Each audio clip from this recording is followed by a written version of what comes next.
So today we are taking a look at Pirate Borg again. So if you didn't see my previous episode, you could watch that if you want to.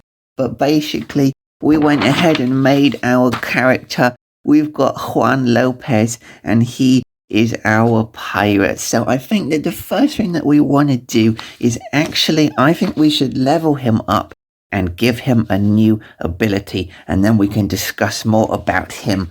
But yes, we can get one of these things. Okay, it's a 1. Okay, it says Liar's Dice, a small bag of 5d6. Roll them at the start of combat. So it makes it easier for us to attack, basically, but it also makes it easier for the enemies to attack us, which is fine because he actually has these weighted dice. He had these weighted dice from our original design. So I think that's fine. We can have them as the Liar's Dice. It's almost like he's sort of checking the odds of how the fight is going to go before it goes, if you know what I mean. So that's pretty cool. So we randomly designed him in the last video, and he got this random name. And so actually what I want to do, I actually want to take a look at 7th Sea real quick. So if you don't know what 7th Sea is, right?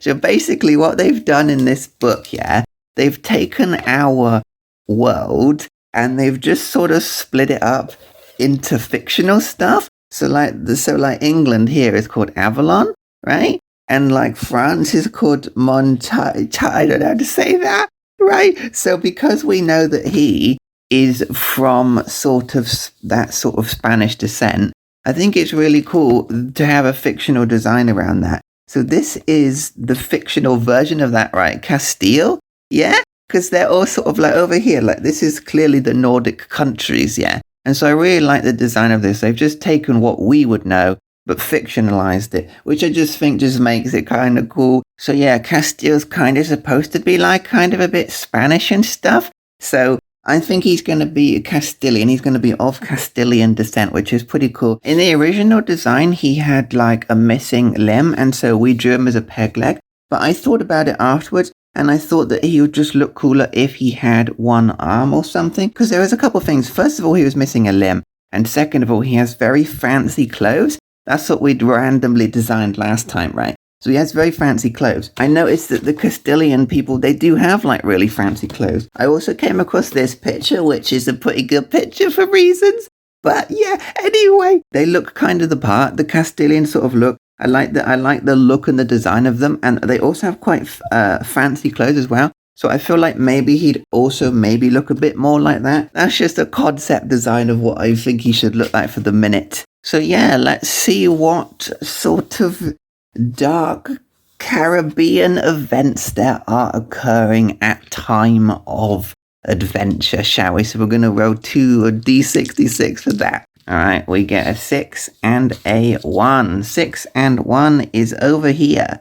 The climate shifts, skies darken, storms rage, and a foul mist is omnipresent. Okay, that's pretty cool. That's just a way to set the scene that, yes, the storms are coming, okay? Another thing that we randomly got in the previous episode was that he started a riot with a ghost. He's currently in a gibbet cage, by the way. He's currently in a gibbet cage at the start of the adventure, and he had started to write with a ghost. So there's actually this haunted soul thing, and like a ghost and a conduit and stuff. So I feel like maybe later on we could have that ghost possess a body or something. In a future video, we could put that ghost into another character design.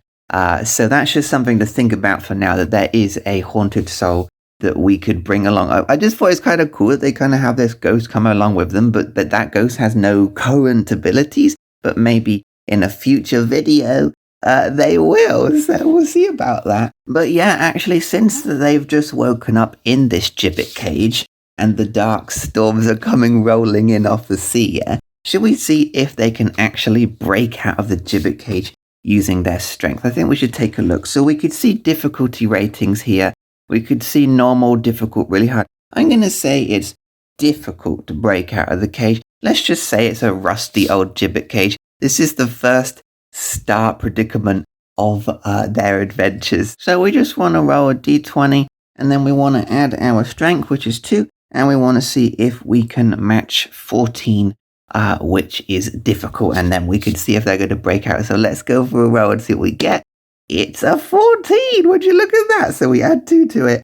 So we have broken out of the gibber case. They have escaped.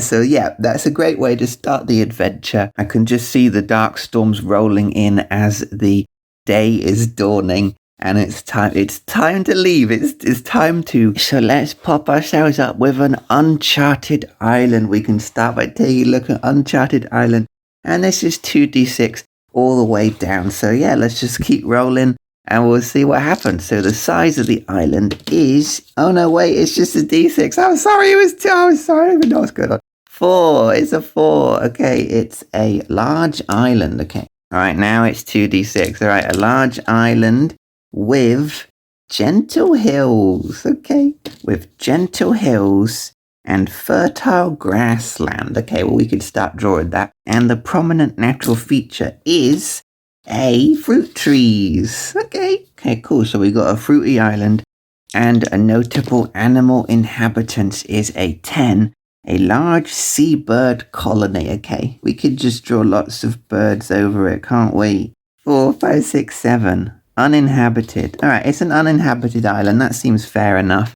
So what is the best place on the island to hide treasure? Okay, it is a 5, a large natural rock arch. And anything here worth a fortune? Okay, not really. Good fishing though. Okay. Oh, natural hazards. Let's see what natural hazards there are. It's a 6, 7, 8, which is dangerous rocky shallows. Okay, fine. We're going to put that in. Okay, there we go. That looks pretty good. Okay. Any current conflicts? Let's see what we've got. It's a 5, 6, 7, 8, 9. Okay. Current inhabitants disease. Well, we'll just skip that because it's uninhabited. And we'll also roll a darkness. Okay, we'll see what darkness there is on the island. 5 and 2. 5, 6, 7. Nothing to speak of. All right, yeah, this is a pretty tranquil, plain little island that we've kind of made here. But yeah, well, that's a good place for us to escape to with all the fruit trees and everything, isn't it? So that's our island. I do want to add a jungle to the island though, just because there's tables for it. And I think it would be cool if in the middle of the island, there was a jungle and we can see what we get. So it is 4d20. So let's get that. Oh, it's got stuck in my sleeve. Oh my goodness. Okay. We got a 10. We got an 8. We got a 10. And we got a 15. Okay, so we'll read across. 10 is a clearing circled by palm trees. Okay. All right, we've got a clearing circled by palm trees. And then we've got number 8, which is a small wrecked ship. Okay, cool. There's a little place to hide out in that wrecked ship. That's pretty cool. All right. And the environment is a number 10, which is a large bonfire and spit. Well, this is really coming together. Okay, so yeah, there's a bonfire and a spit. Blimey, this is a previous inhabitant. We know that the island is uninhabited right now because that's what we designed, but a previous inhabitant definitely sort of spent time in this clearing. So that's very interesting. And then an encounter, which is a 15 on the dice. So 15 is Pedro and D8 Rifleman. Who's Pedro? Okay, he's on page 147. Pedro de Balboa, Spanish conquistador and enforcer for the church, famous for hunting heretics. He has no love for pirates, but hires them when muscle is needed. Okay, well that definitely sounds like a story for another day, but it looks like Pedro has staked out this place with his D8 soldiers, his 4 riflemen. Okay, well that's definitely a story for another day. That's going into more storytelling stuff for now. We're just doing random stuff for now. But yes, that's what we find in the jungle on the island. But we can absolutely deal with that in a later video, can't we? Let's grab ourselves a treasure map that we might want to use on this island as well. So yeah, type of map is a D4. So it's a 1, which is a simple geographical X marks the spot map. Okay, well that's fine. We know how to do that. And the material is a D12, which is a 9, which is minted on a unique coin. Oh my goodness, wow. I mean, I probably shouldn't have drawn it as a map then, should I? But okay, that's cool. Perhaps it's not mapped in the way that we expect, like this coin, this sort of Aztec calendar coin. Maybe that map, it's actually a map. It's actually a secret map in there. That would be pretty cool. Yes, that's just a really cool thing, that the map is hidden inside the design of the coin. That's really cool. All right, what geography is it? Okay, 7. It's a lake. All right, it's hinting at some kind of lake. Okay, that's pretty cool. And it starts 3, within a mile. Okay, well, we're going to say it's not far off into the island itself, really. The invisible ink is revealed. Wow, it's not necessarily going to be invisible ink, but it could be some kind of puzzle to solve with the coin or something like that. So let's see. We've got a 6 with a magic or ritual. Okay, so we need to do some kind of ritual to make the coin activate and show us the extra secret way. But there's also a complication as well, which is a 1. Another clue is there when we arrive. Okay, well, let's say, all right, I've got it. Okay, so the ritual needs to be performed on this island to activate the map, the secret map of the coin, yeah? But we've got this guy, what was he called? Pedro or something. He is already there. He's already there at the site of the ritual, and either they are trying to do it or they don't quite know what they're doing, basically. So that's the plan. We have to go here, activate this ritual to activate the map of the coin, but these guys are already there with their riflemen and stuff, and they're just sort of milling about. And so that sets up an interesting predicament, doesn't it? For how are we actually going to solve the riddle of that? Okay, so indeed, let's take a look at the riddle. We got a d12. We could roll a d12 for the riddle. And we've got a 12. Okay, 12. And it says, so we need to read this out and then we'll sort it out. So, directions. We need to roll a direction. So we roll a d8, which is a 2. So, northeast. Okay, so I'm going to write this down. 19, the highest point. Okay, northeast of the highest point. Okay, that's cool. Northeast of the highest point on the island, you will find a site rarely seen. Find the marker. Okay, we're going to roll a marker, a 20. Find the tombstone. Okay, so you'll find a site rarely seen.